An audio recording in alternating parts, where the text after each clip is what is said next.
reporting on the games you love by people who love to game. The MMO Reporter Network. MMO Reporter's PAX Prime coverage is brought to you by GoDaddy. Get 30% off your next purchase at GoDaddy by using the code MMO30. Some limitations apply. See website for details. Like 1,000 people, they're just spread the handsome fellow at the end of the table. Hi, I'm djWHEAT, Marcus Graham. I work for Twitch as the Director of Community and Education. I also am on RollPlay R&D, which is one of JP's shows, and RollPlay Swan Song, also another show that JP does, and happy to be here. Thank you. Woo.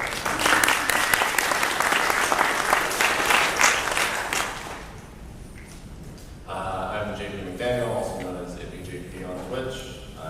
2 years ago, I guess a year and a half ago, I got bored with a bunch of friends and started playing D&D on Twitch, and now we've got 6 shows, 5 shows, and it's kind of grown into a thing, so that's me.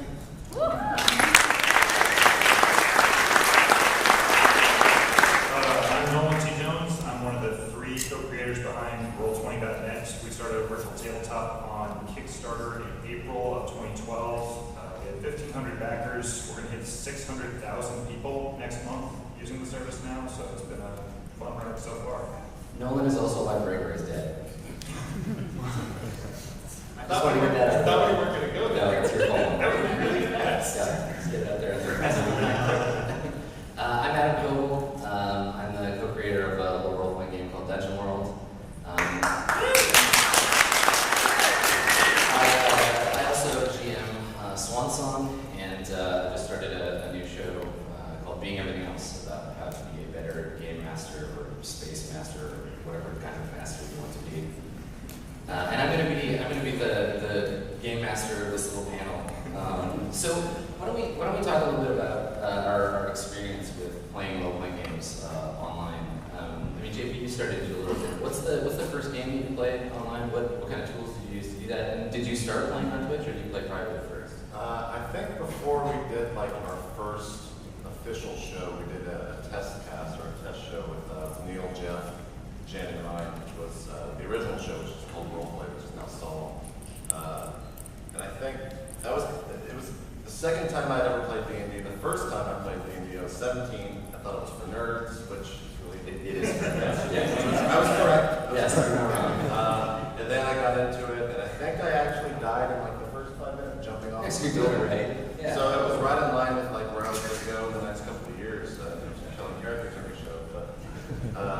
But yeah, like the first test thing was with Neil, and it was interesting because we were so bad at it, but it was still fun, and I think we still had fun with it. And I think that's kind of where everything went, was just make sure you're having fun, right? And if you're having fun, then keep doing it. So. And so you were doing obviously a lot of streaming before you started doing the D&D thing. Right. So the intent was to play it online and to have an audience from the beginning. Right, and I don't know if that was what our intent was. Our intent was, we're bored, let's have some fun. Yeah. And I think the following that I had when I worked at MLG full time and whatnot, and Jeff's following for State of Game and other shows that we were both on, wanted to see us nerd out and play D&D, and I thought it was the dumbest thing at the time. I still think it's the dumbest thing that we did the audience that we do, but I'm forever grateful for it, and I'm glad people enjoy it. Cool. Lee, what about you? So yeah, I had some previous tabletop experience in high school. I played a lot of Shadowrun. I'm an older guy, so like the cyberpunk era for me was really sort of like mind-blowing, and I loved it. But I guess just getting busy, not necessarily having a pool of friends that was always available to play tabletop games, I sort of, fell further away from it. And so coming back into it, JP, approached me, said, "Hey, we're going to start up a new show," and the concept was different, where it was R&D and research and development, where the whole concept is from about 8 to 10 weeks, the system would change. And for me, one of my favorite things about tabletop games is the characters that are made, and how you play those characters, and how you become those characters. So I was like, this is the best opportunity that could happen because there will be lots of characters, there will be lots of systems. I know some I will like and some I won't, but I thought it was a great opportunity to join up. Had a blast with the cast, and then kind of started the second one. But I did take about a 12-year break in playing physical tabletop games until the point then when it was like I can pick up what I loved many, many years ago only in a virtual environment. So I mean, for me, it's been fantastic. I've had a blast to see the effect that it's had on the fans of the show and how they care about the characters in the same way that we do. It's been really awesome. And I personally I don't know that I would have ever thought that something like that could happen and prosper as much as it has on Twitch. So it's just really exciting, both inside and on the outside looking in. Like more people doing stuff like role-play shows or doing their Pathfinder games or discovering new games and playing them. So both of you guys, you're playing just exclusively online now. You don't have in-person tabletop. I don't know. JP, have you ever played role-playing games in person? When I was 17, I rolled dice. Yeah, right. So No. okay, all right. So are you playing anything regularly? Like I play a live game every other week. Honestly, and this is terrible, I play more live than I play on Roll20 these days because going into Roll20 is work. I see something that's like, oh, we really need to fix this, that, or the other in the UI. Sure. But I play physically every other week, and it's something that's important to me, especially too in like trying other games, because that's really important for helping the various games that are out there. Me sitting down and playing Fate makes an impact on what's going to happen for Roll20 in the future in terms of our understanding what that game needs to be played. I remember the first time we sat down and played Dungeon World as a group, being like, oh, you don't really need Roll20 to play this game. Things like that were really big differences to figuring out, okay, what do we need to do for gameplay? But yeah, streaming has been a thing for us from the very beginning as well. That right as we got done with Kickstarter, we sat down and started to stream some of our games, and it was crazy to see why are there 1,000 people sitting here watching us do this? Like, it doesn't make any sense why. But it was such a cool experience to see that and get that interaction. Like, that people are that excited about watching tabletop games. Yeah, absolutely. And I think that's, we'll talk a little bit later about the specific stuff. So what about you? How did you come into this? How did you get into this? You got to turn the lens back on. I've been playing role-playing games like solidly on a weekly basis for like a decade, probably. And most of it's online. I'm playing 2 games offline, running Swan, doing the Swan GM turn thing, and I'm starting another online game pretty soon. So I play a lot of role-playing games. I need help, please. Someone intervention. It's a cry for help. So for me, the experience of playing online has been one of pretty dramatic contrast. In a lot of ways, it's a really similar experience, maybe surprisingly similar. Like for anyone in the audience who hasn't played a tabletop role-playing game online, there's a lot about it that's actually very similar to playing in person, but there's a lot of other stuff that's really different too. And maybe surprisingly, what stuff falls on either side of that line. So if someone were to say like they want to start getting a group together, they want to play online, maybe they got some friends living in other cities, what do you think? What's the bare minimum that they need to make that work? Like obviously we have a fairly high pedigree in terms of equipment and requirements, but from your perspective, what's the like minimum you can get started? One person has to understand whatever system you're playing. And so the basic stuff that you need to play any role. Whatever game you're playing, and then whether you want to do play by post, whether you want to do a Google Hangout, you just need the equipment so that you can communicate. Because that's really, that was our thing with Roll20 is that we wanted the barrier to entry to be a lot lower than any of the other virtual tabletops, because we tried to do it and it was so much of an effort for you to clear your Friday night anyways, and to sit down and to get everything out of the way so you can play for the 4 hours that one of these games takes. So you've got to have your schedule clear and be able to get in touch with each other. You don't want to be fighting the internet, you don't want to be port forwarding, you don't want to be downloading something. It's got to be, get in and go. Yeah, I would think like mic, probably number one thing. If you want to be special, you can webcam so people can see the stupid things you're doing. Apart from that, like internet access and that's it. It's pretty simple. Like you just go over roll So do It's you all guys, something. do you guys primarily use Skype for that, or? We use Skype. Don't use Skype. Skype's a piece of shit. but do use Skype because it's one of the best. It's like one of those like catch-22s. It's so weird. I think Google Hangout works. Yeah, With and Roll20. Google Hangout is what I honestly prefer.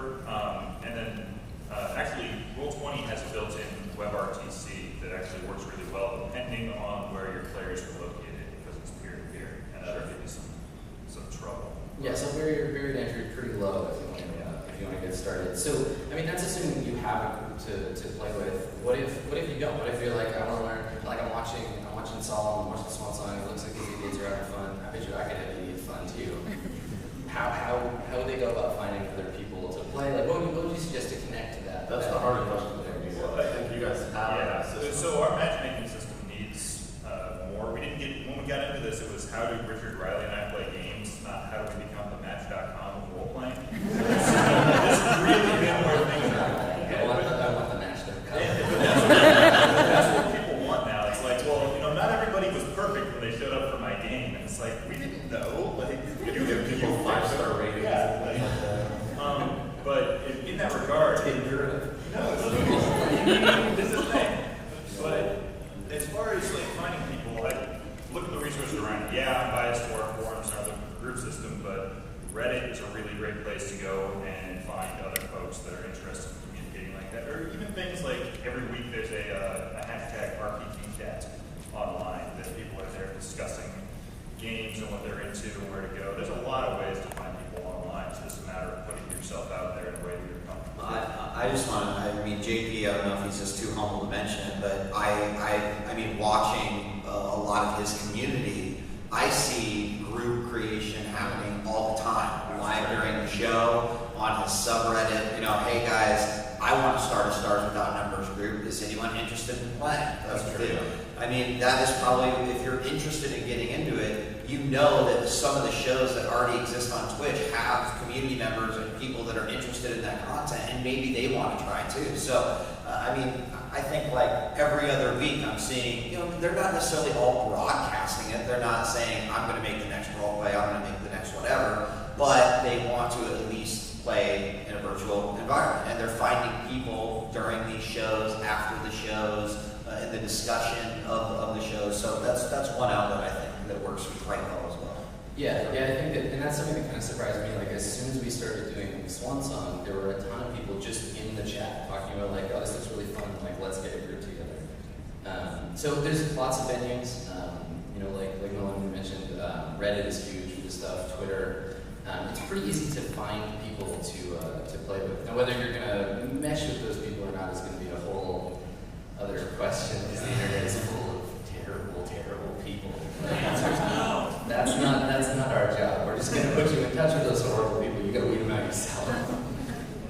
So obviously this is going to be a different question for answer for JP, but like how do you pick the games that people play when you choose to get a group together? Like how do you figure that out? Do you usually just rely on whoever's going to DM to pick something, or? I think I tried to make sure that each show is kind of its own thing, is different in its own unique way. So with Swan Song, like we didn't have a sci-fi show. It was a full-time one. We've done stuff on R&B that was a little bit sci-fi based, but I think that's kind of. I try to find a void that is not already there, that needs filling. And I think that's kind of why we did start with numbers. Plus, you said you knew how to do it. I was like, all right, that's easy. Let's go. Yeah. So you're looking at it primarily from a sort of production standpoint to say, we don't have a show of this genre or this type. Right. Yeah. Okay. So do you think that there are shows, and this is obviously anybody can answer, but do you think that there are shows or games that work better for streaming, like mechanically?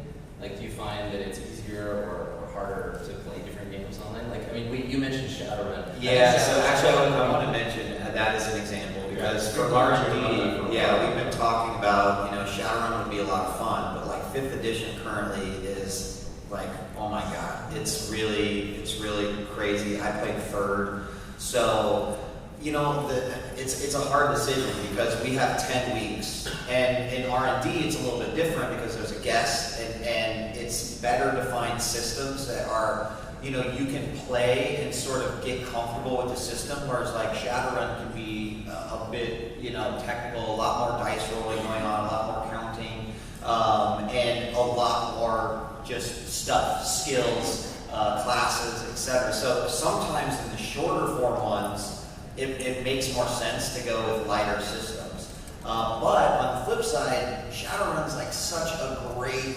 environment, setting. So, you know, in those cases we've thought about, there are like people who adapt quick rules, right? So take the universe of Shadowrun, but here is almost like a Dungeon World-esque like rule set that goes with it. So you can still experience that lore, you can still experience the system, although by like a bit more condensed way. But then it becomes much more enjoyable because the players know how to play it. They're not going to feel uncomfortable playing a system that they may not know, and the viewers will enjoy it as well. So that's always a difficult balance, I think. And you know, even when we, JP, I don't know if you want to speak to this, but we've gone into systems that thought, this is going to be perfect for this show, it's going to be awesome, and then maybe it's actually not so awesome at all. I mean, personally for me, Pendragon is that way. It's a bit more historic. It sounded like it was going to fit perfect. Didn't quite, I mean, it was fun, but it didn't quite hit the mark like some of the other systems had. So, you know, but trial and error, you know, like that's a different show. So There was a little bit convoluted, I think. Dungeon World probably works the simplest, I would say, and probably one of the easiest ones to just get into right away. But I think too, it depends on what you want to be, either, I mean, whether you're interacting as a group or what you want to show in the broadcast. I mean, there's a lot of Brazilian live streamers on Twitch who play Fiasco all the time via Roll20. And it's great because it's a game where it's about acting. It's about getting in front of the camera and being a character that it's like, they compare it to writing a Coen Brothers movie. And so you're getting in there, you know, finding a way for you to die horribly. And so it's a really great melodramatic thing to play. But then, as far as somebody who's trying to promote Roll20, I wish people were playing 13th Age because you've got maps and tokens and that sort of thing, or show off my nice interface that I would love to see instead of your beautiful faces. Well, maybe that's something that's interesting. Like as far as Roll20 and supporting systems go, like, do you have metrics on who's playing what game? What's the most popular game? I mean, Dungeons and Dragons is the most popular game. Pathfinder is close in there behind, and then from there on, it comes down through Shadowrun, Savage Worlds, Dungeon World. I'd have to have the numbers in front of me for how far that breakdown goes, but we've got a pretty good idea. Well, actually, I think we're going to put out a report of those numbers here in the next month that we've been talking about for a while. We want to talk about like publicly so that publishers know, okay, here's what, right now in the RPG industry, the real metric that there is the, what's it, IBC? Yeah, and all that shows is how many books are being sold, which doesn't tell you how many people are still playing Dungeons and Dragons 2nd edition because those books really aren't being sold. And so we've got something there in terms of a metric to show people, okay, there's still a demand for this. So if you got a group together and they wanted to play a game that didn't have native support in Roll20, what would you suggest they do? Like if I want to play some rando weird game that I just made up, I need functionality. No, I mean, you're looking as far as a dice roller goes, so you want to be somewhere that you can roll the dice that you need to, and I mean, if it's proprietary dice, something like the new Star Wars game from Fantasy Flight, you can set that up within Roll20. It's a matter of whether or not you need dice at all, I would say, is really in terms of what the games are. Like, if you don't need dice, or if you just want to roll the dice there in front of you. Like, Dungeon World is definitely a game, and Dungeon World was very, very popular on Google Hangouts before we had anything, before Roll20 existed, because it's a game that is very quick to play, quick to pick up, and get into it. So it sounds to me like your advice to everyone is to go buy Dungeon World. That's a really good. I feel like that's what I'm hearing. Yeah, it's a really good system. It is. So, I mean, what's something, if people are going in, they've got their group together, they pick the game that they want to play, what would be the one, like, main piece of advice you would give them? Just assuming that they're going to play online together, we'll get into the streaming to an audience stuff in a bit, but yeah, I mean, if everybody had to give one kind of piece of advice, if you're starting your first game online, what's something to keep in mind that people might not expect? Well, so I mean, I would just throw out there because I feel like I get the question a lot, and it's just like, you know, it's weird. But it's not. It's not. I mean, I look at like Twitch and I'm like, well, how different is that from watching someone play X game or Y game? It's, you know, I think that we look at it, or at least I do, as, you know, it is entertainment and it is storytelling. The fact that we're playing a game just sort of lends to that, because then the dice rolls become a part of the story along with what is happening, or the monsters we're fighting, or what we're trying to overcome. But like the biggest thing I think I get is that it's just maybe I'm not comfortable. Like I've never done this before, or I'm a little apprehensive about just jumping into it. But that's just it. Jump into it. Yeah. Embrace the shit out of it. Have fun. Be that character. And what I feel happens is if you will take the initiative to do that, that will like bleed into the rest of your party.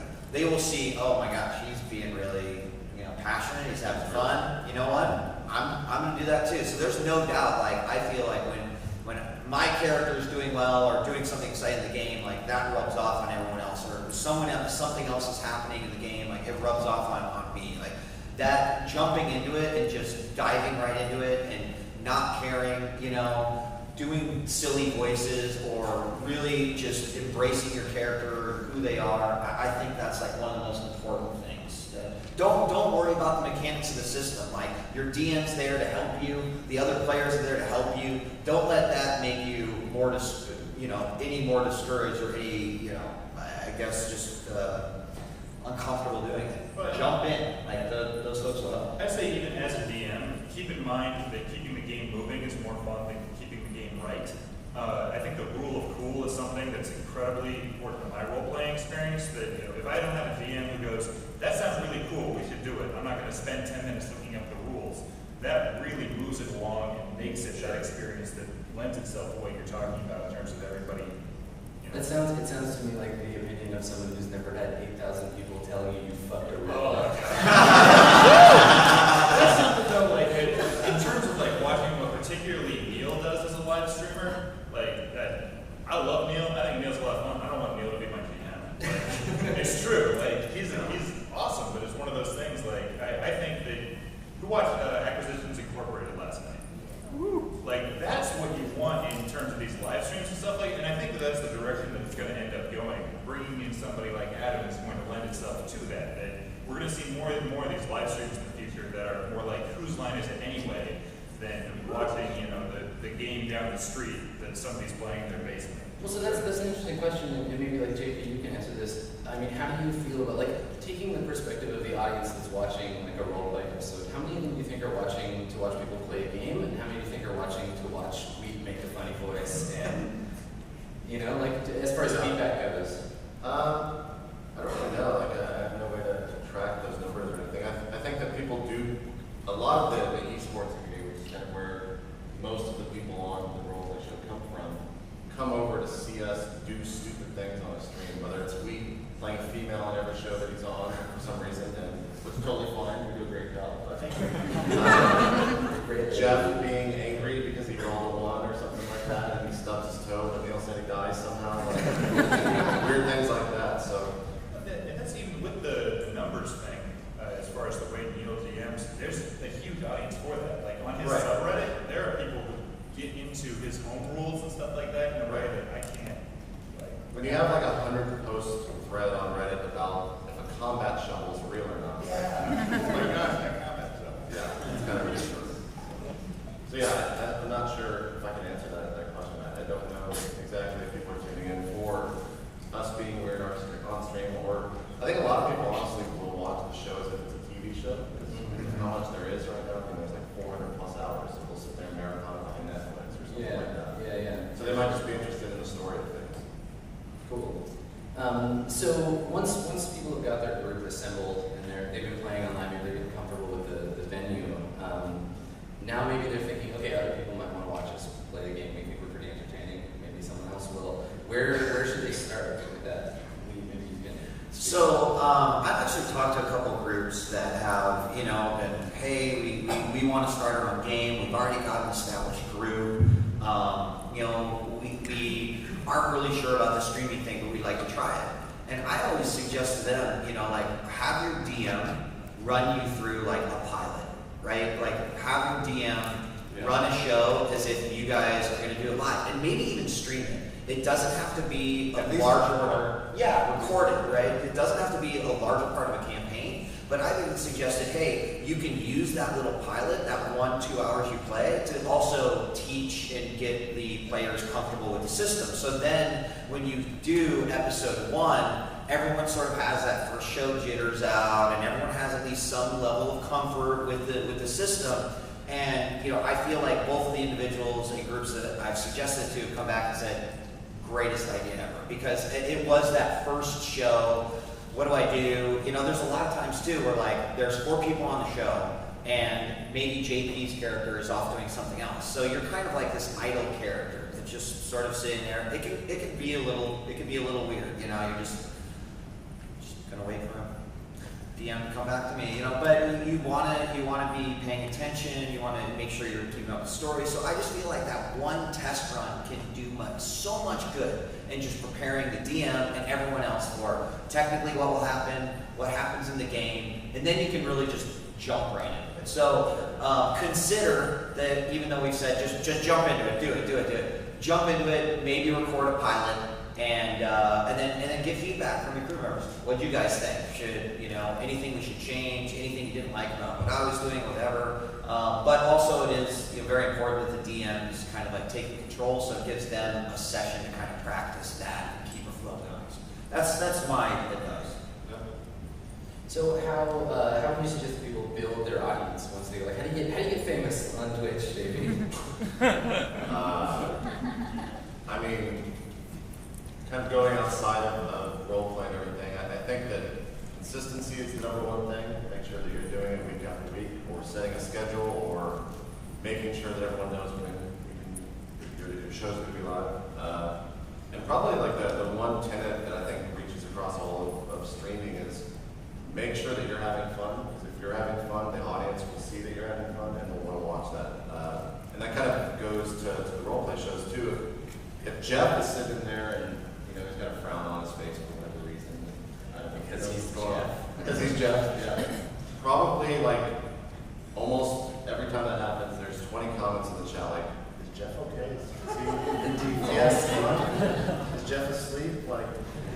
So make sure that just everyone is having fun at all times on the show, and I think that the community will start to kind of get behind that, and they'll want to have fun. They'll want to have fun with you and with watching it. Well, I think to look in terms of what you do with the various audiences already out there in terms of promotion. Look at the places that are requesting content and talking. I mean, there are game systems out there where you look at their Twitter feed and they're retweeting people playing their game. Right. And Roll20 is something like that too. If you're using our game tag and we're a game on Twitch, we want to promote that. We want people looking at that. Finding those various audiences that are out there that will help boost you is a really great way to start getting what you're doing out there. So basically, just go get a marketing degree and. It's as simple as going, okay, I'm playing 13th Age. 13th Age's Twitter feed is willing to retweet games that are being played. I should tweet at 13th Age that I'm starting a live stream. Yeah, I think the broader message there, and this is something that I've learned from GMing Swan Song, is that engagement with the fans is huge. Right? People want to feel like the difference between a TV show and something on Twitch is that the person on Twitch is probably just like a relatively normal human being. I mean, present company excluded. You can tweet at them and be like, hey, I really like your show. And there's a fairly good chance they're going to be like, hey, thanks. They're going to notice you. And you're able to engage in a way that you can't with sort of more traditional media. So if you're looking to build an audience, just being involved in the community, going on the subreddit, getting noticed by other people who are doing the same stuff as you, and eventually it's a fairly easy thing if you're willing to just be dedicated about it, to be a peer rather than just a fan. And also use your audience in that regard too. That's something Misflix does really well, is that they'll sit there and say, okay, we're having a contest for this tonight. Everybody tweet at Roll20, what your favorite part of the show was tonight, and things like that. And so it puts it out there at another level that all these people are seeing on Twitter, in their feeds. Why are they all talking about this show? Getting those sorts of things where you can engage your audience and have them boost support. I mean, you guys, in terms of what you do audience-wise, is huge. The amount of people that are out there talking about watching the show and tweeting at real roleplay and things like that to really get momentum.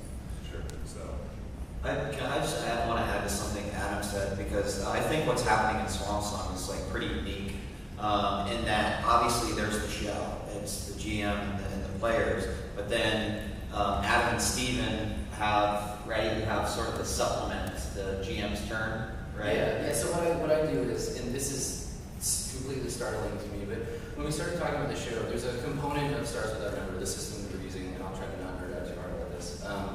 There's a component of it where the GM has their own little mini game to play. It's their little like nerdy fun, like, oh, there's going to be spaceships in Sector 5. So you're normally in a tabletop environment, you would just play this little mini game yourself to track all the different factions in the universe and how the kind of background of the world works. And so I thought, okay, maybe it would be fun to let everybody watch me fuck around with spreadsheets for an hour and get cheats.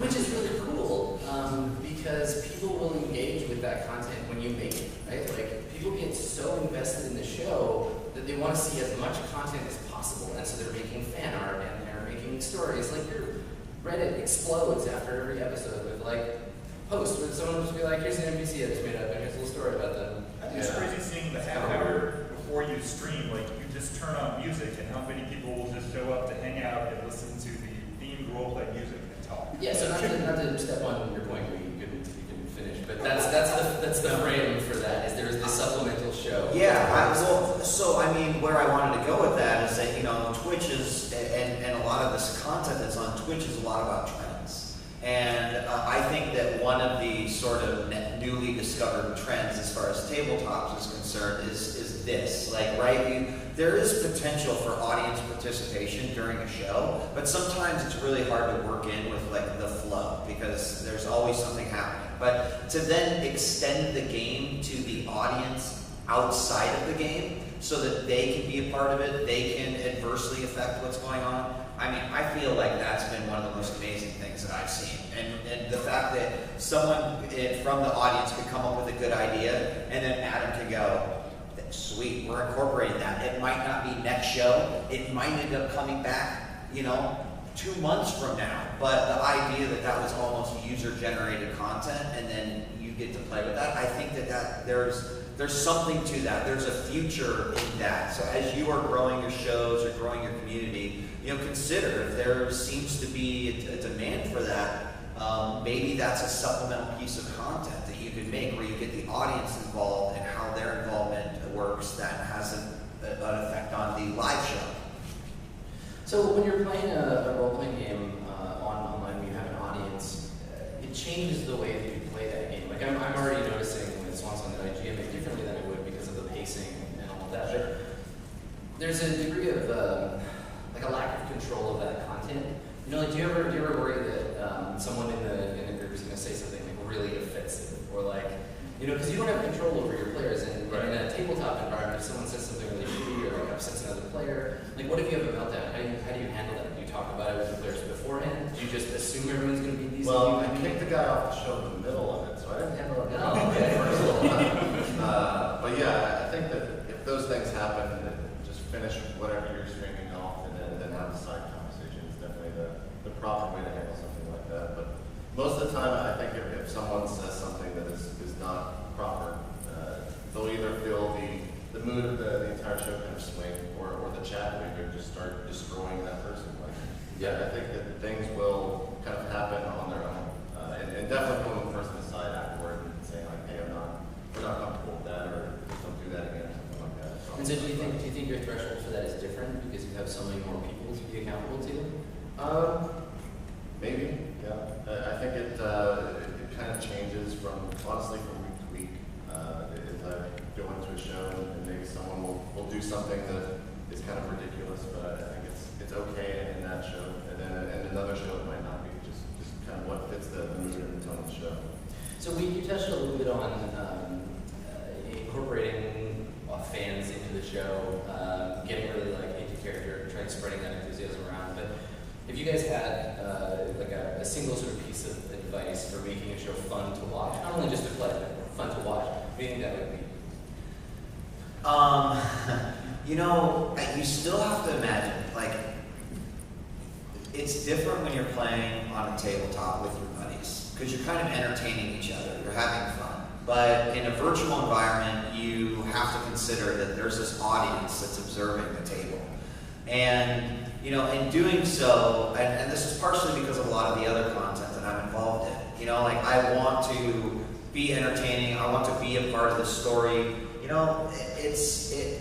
I mentioned earlier, it can be voices. It can be like really, really unique characters. It can be you taking yourself out of a comfort element and putting yourself in something that you're not used to.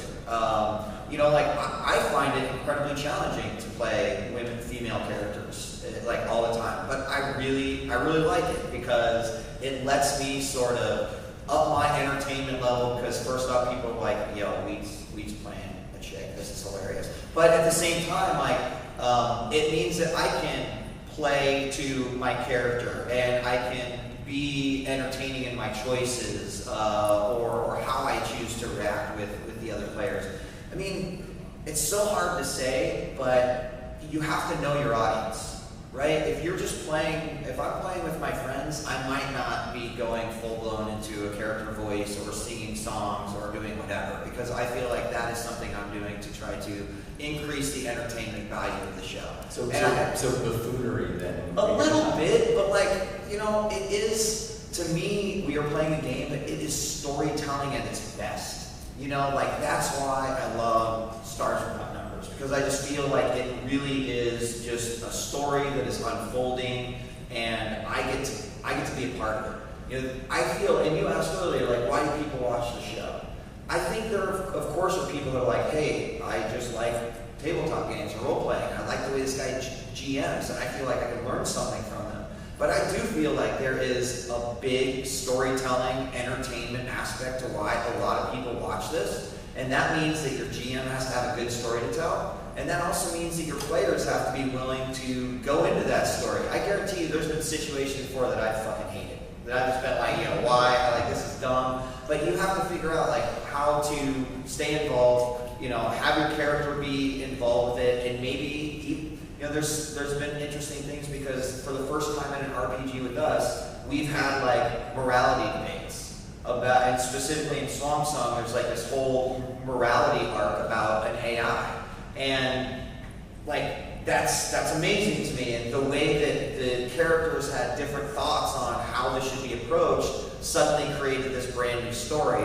Everyone embraced it and just ran with it. So, it's really a difficult question to answer, but I think it is. Who is your audience and how are you entertaining? I think too, having a diversity of thought in who your group is up front helps.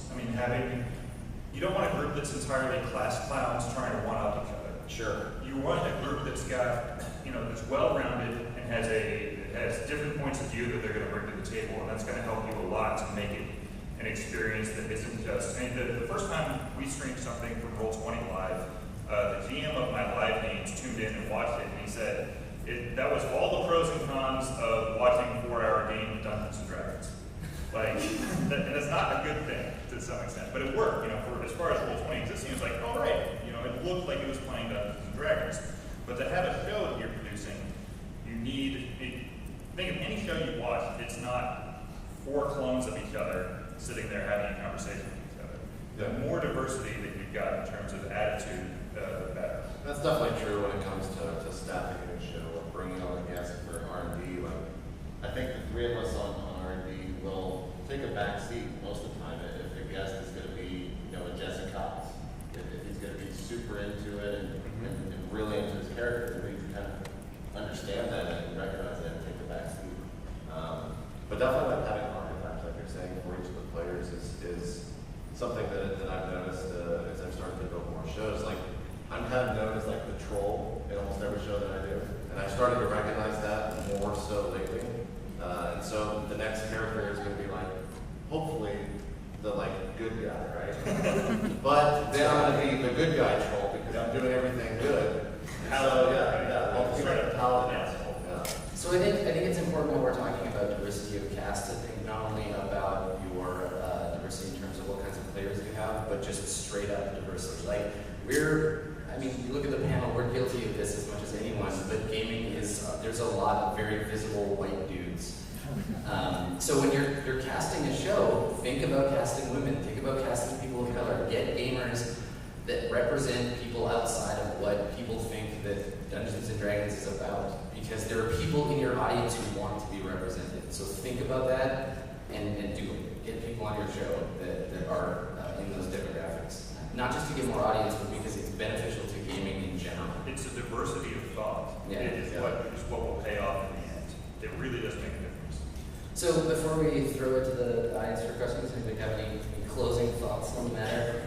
Any burning? Yeah, I want to throw something out there from a Twitch perspective, because as we see more and more role-play groups come up, we realize that there's this kind of hole, because sometimes the games you're playing aren't represented properly in the directory. So, if you guys have ideas, we have actually put Dungeon World in, we put Stars Without Numbers in, Dungeons and Dragons as a category, but lately we have been thinking about adding just a tabletop category that people could put themselves under. Or And just then, use Roll20. what's that? There's a Roll20 game. Yeah, site. there It's is. super There nice. is. There's a Roll20.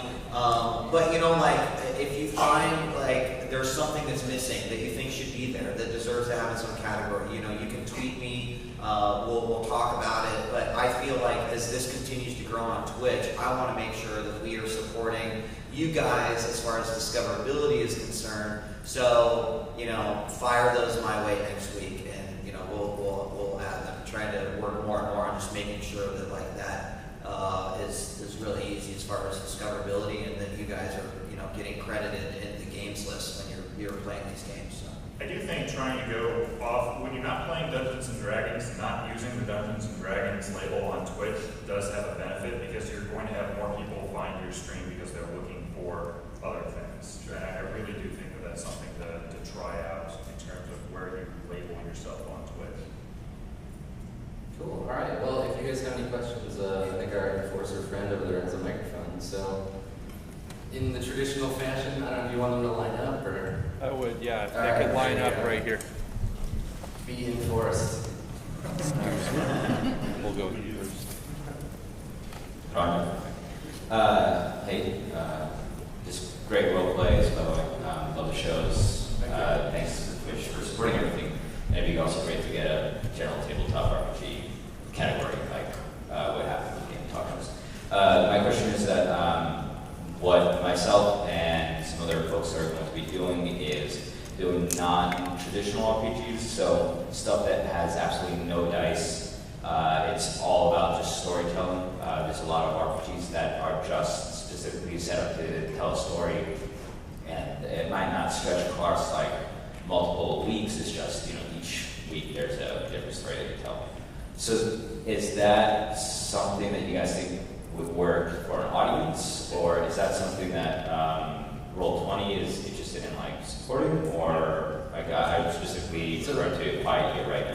So Nolan, are you going to support role-playing games that have no mechanics? Yeah, and that's the thing, the great secret, like I said, Dungeon World's a game you don't necessarily need Roll20 for, but things like I was talking earlier about people playing Fiasco. Fiasco is a game where you do some rolling initially to figure out, directions for the characters, like what your backstory is, what your baggage is that you're bringing in, but after that, there's not a whole lot of rolling. And there are lots of people doing streams of stuff like that, and it's a one-shot, and it is much more based around character than it is based around any sort of mechanics. And that sort of thing is great, and I think that sort of thing is going to translate into a better show in a lot of cases, because it moves some of that stuff out of the way. I think a lot of this stuff is, and I asked JP before, we don't really know why people tune in to watch role-playing games. Some people are obviously going to tune in to be let's see how people manipulate this system I'm really familiar with. But I think most people just tune in for the shenanigans. So, different systems will work different ways. I think you'll get an audience if you follow the kind of basic stuff that we've laid down, right? People want to watch with engaging characters, people who are confident on screen. The system itself only really matters to determine the story that comes out of it. So yeah, go for it. I would say do it. All right, Thanks. awesome, thank you.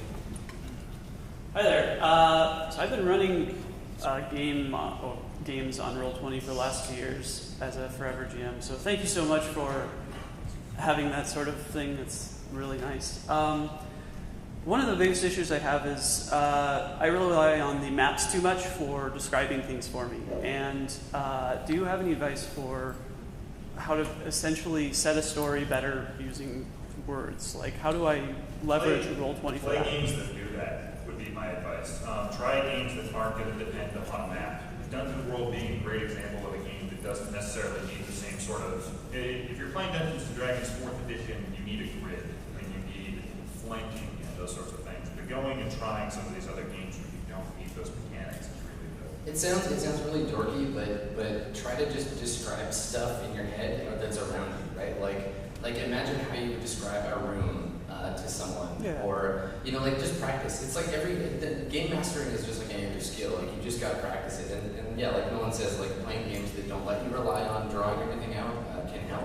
But just doing it in your like day-to-day life. Think about how you would describe something. Getting that right balance of like florid description versus sparse, kind of we don't know what's going on. It's tough. It's a skill. And you gotta practice. Even something, if you find yourself relying on the actual maps there in front of you, a game where you're building a map, something like Quiet is a game that we've got available to play. It's a community, like you're playing as a community instead of as individual characters influencing the story, and you draw the map as you go as a group. And something like that, it forces you to say, okay, I'm putting the power plant over here, and the power plant's next to the river, and that's a good thing because of this, but the toxic waste over here is going to be a problem for us later. It gets you all involved in that discussion instead of, well, here's what the map looks like. There's a trap here. So I guess there's a trap here, I think. Hopefully one more quick question. Another issue I commonly run into is to play with people who have kind of lower end computers. Do you have any tips for optimizing maps? Who have what? Lower end computers, and Roll20 kind of can stutter for them. The biggest thing I would say is make certain that you're using not heavy. You don't want to have something that's going to have a whole lot of download time. So if you're using, if you're using the proper assets in terms of JPEGs that are lower resolution, all that stuff is on the wiki to help you. You want it to load quickly for everybody, and that's really it. Don't use the 3D dice if you don't have to. Seriously, 3D dice wreck in terms of the amount of CPU usage that they have to do. So use the lowest threshold in that regard, and really bring down in terms of make certain that you aren't using a giant 2 megabyte PNG file as your background map that everybody's got to load constantly. Cool. Stuff like that will really help. Cool. Thanks a bunch. Thank you. Hi. Regarding tools and setup, do any of you have advice, either with or without streaming, for running a game with players both in person and online? JP, you've had a little bit of experience with the two comparing and contrasting. I mean, you do that show at MLG, right? Yeah. I mean, I guess it just comes down to like technical stuff. Yeah, like, I guess. Yeah, I mean, like, because I'm trying to think of the setup in my head. when you look at it from like okay, there's 5 people all around the world, and we just like all connect. But then suddenly you have 2 people in the same place. Like even what JP did one week, where he had someone at his place, is that they were pretty much displaced. Yeah, we were in different location. rooms. Yeah. So I know that it's like a little weird, but like unless you have a setup where it's like, okay, well we just have a tabletop snowball that picks both of us up and the camera shows both of us, that's just as fine. Yeah. And in the situation that you weren't a DM, but like it would just the tech setup would have been weird to have them both there. It would have echoed and also so it really depends on your tech. But I think as simple as a snowball or any other sort of room mic, like a shared mic and a single camera, that could like represent multiple people in a live setting and then everyone else virtually. Okay, thank you. I'm going to apologize. This is like the second time ever that I've been able to ask a question in a panel, so if I ramble, just roll for initiative on my ass. First of all, you said the 2 magic words, running female characters in Cyberpunk. It makes me want to shout, Silverhand lives, and throw my fist in the air. Somebody got that correct. I am probably going to be running a game of most likely Fate using the Ruby from Rooster Teeth's universe. For my sister, she lives in Japan. The problem is I'm not in Japan. That is a problem. And the game would probably run at like 2 in the morning on a Saturday for it to be evening time Saturday for her, and getting not crackheads that are awake at 2 in the morning on a Saturday and rolling the game. Any advice for trying to set up a remote game for international players would be much appreciated. And also, real quick, GMs in the room, seriously, OneNote. The program OneNote. It will save your ass. So you're in the time zone, and your players are in a different time zone, and there's no safe. Sorcery, perhaps, would help you with bending time and space. I mean, it's a practical concern we run into for scheduling stuff all the time, where it's like, game's at 7 p.m. Eastern, and then the guy in Australia is like, fuck you, JP. I mean, you could still like use Skype and stuff like that to communicate with them, and it might lessen the experience maybe, but I think eventually there'll be you'll find that while it lessens it in other ways, it strengthens it in different ways that you wouldn't even anticipate, which is something we kind of found with role play. Like, I don't think any of us have ever played together in the same room, but if we did, it would probably be really, really awkward for all of us. And it was awkward for us at the start, but eventually we learned that, they can only see us from the waist up. I don't have to wear pants. I'm yeah. So I think eventually, if you just call it on Skype and do it that way, you'll learn that it works just fine. You can definitely get everything you want out of it. So one thing I'd suggest too is it's not obviously not the same, but there's a asynchronous text-based role-playing tool called Storium that's just coming out of beta right now. It's awesome, and it might work for if you're looking just for the role-playing interaction. Storium is a totally cool tool. You should check it out.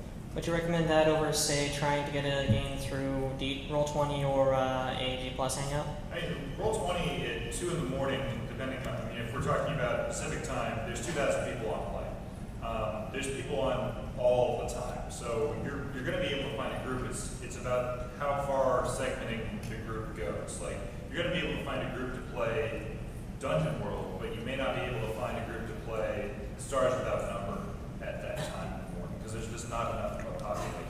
It just depends. Set it up ahead of time and talk to people. And the thing is, you're setting it up for her time zone, because it's optimal for her. That means there's going to be people in her time zone who it's also optimal for. Yeah, other Japanese learners. I was about to say, yeah, but they're 95% going to be Japanese.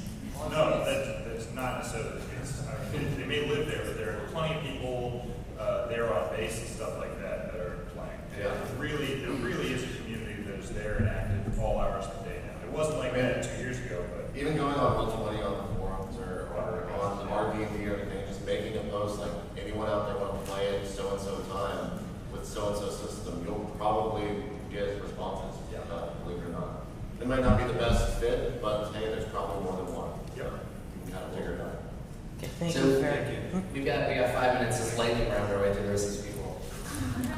Okay, lightning round, go. Hi, I'm not familiar with Roll20, so you may have something already covered, but my last sort of 5 years or so of doing DMing online, one of the things I've been sort of perennially disappointed with is that the virtual tabletops don't seem to live up to the potential they could. Mostly that, there's still a lot of complex mechanics stuff. It's not quite as smooth as like the NWN, which was great for getting that out of the way, but it didn't obviously allow you to do too much in the way of actual pen and paper style storytelling. So do you see any projects coming up that are sort of better in that respect, or how does Roll20 do? I mean, I'm biased. I'll check it out. See what my shirt says. It's going to be like, go check out Roll20, it's awesome, which is actually true. It does the virtual tabletop thing pretty well. Yeah, I mean, and our whole thing was simplicity. I mean, that was really, really our push, was we want this to be the easiest thing you can do. So you don't have to keep track of what all the monsters' stats are and the conditions. Right, you can customize a lot of it too. It's a bit of a bullshit answer to be like, go check out Roll20, but this is the lightning round, so welcome to bullshit. Fair enough, thank you. Right, who wants bullshit next? Hey, I've been running with my particular group for probably about 5 years now, mostly in person. We've kind of started out online. And every so once in a while, players do get distracted. And in person, I just pull out Snuggles, my D20, and start making checks, random checks. But what do you do online? Sometimes it's hard to tell, We were just talking about this the other day. It's funny because you can, like we mentioned, there will be situations where there is a party split up into two, and there could be a 30-minute block where you are just kind of like doing that. I mean, it's during that time where, you know, maybe I'm like looking at chat a little bit, like kind of getting a litmus test of what people are talking about. I don't lie. Sometimes I will check my email, you know. I mean, like, it's sort of like keeping tuned in always to what's going on, because your character is going to have to react to that. You have to always have an investment into it. And trust me, if you ever watch role plays, every once in a while it'll be like, so what are you going to do? Go in, and it's like, yeah, where are we again? Like, what's going on? It's in the story in a completely different way because we just weren't. Yeah, because our DM did such a great job of disguising what was going on that I actually thought that the two people that were in our party were like NPCs that were coming, and I was like, well, you did your job too well. Like, it wasn't that I wasn't paying attention. But I mean, in reality, like you just have to kind of figure out, like, you're staying in the game, but you also are kind of. I actually find that people alt tapping during the game when they're on downtime is less disruptive than people looking at their phone in person, because it doesn't drag other people down. But that's true. Yeah. Like if someone's off screen, if they're not in the spotlight, it's actually totally okay for me as a GM if they just go and do something else, as long as they're listening for what I'm like, Jeff, it's your turn. Yeah. So I find it less disruptive. So try it. Good, thanks. So my question is actually kind of opposite of that. 2 years ago, our GM moved to Japan, so we had to take our games online. We had to do it 30 seconds ago. So our problem is that conversations start overlapping with each other, and people are talking, and conversations are getting meshed together. So as a GM and a player, what advice do you have to make sure that the group stays focused and there's not chaos? Your game's just got to be interesting. I mean, this is the reason that my wife quit live playing with me, is because we get distracted and start talking about other things instead of the game. And that comes down to the game master. Like, it's a three-ring circus, and somebody's got to be in the middle, like, this is where the elephant goes. Yeah. I like in your answer, he's like, people are paying attention to me, and you're like, be more interesting.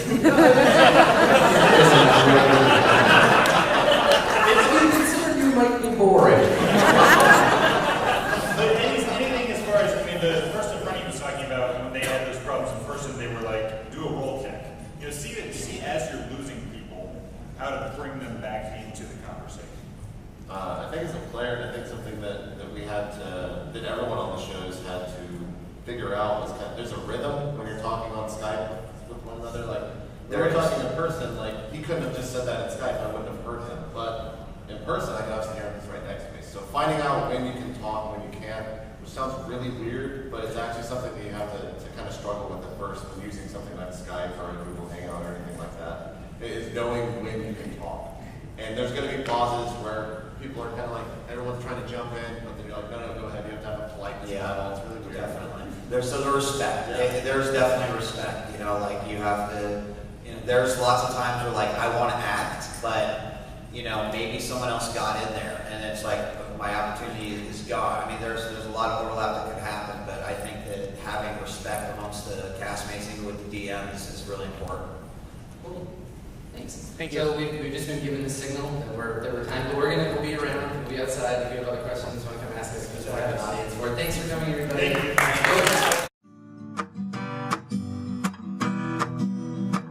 Thanks for watching the video, everybody. Don't forget to check out all the other podcasts at MMOreporter.com or by clicking on any of the links here. And please check out our Patreon campaign at patreon.com/MMOreporter. Thanks, everyone, and see you in game.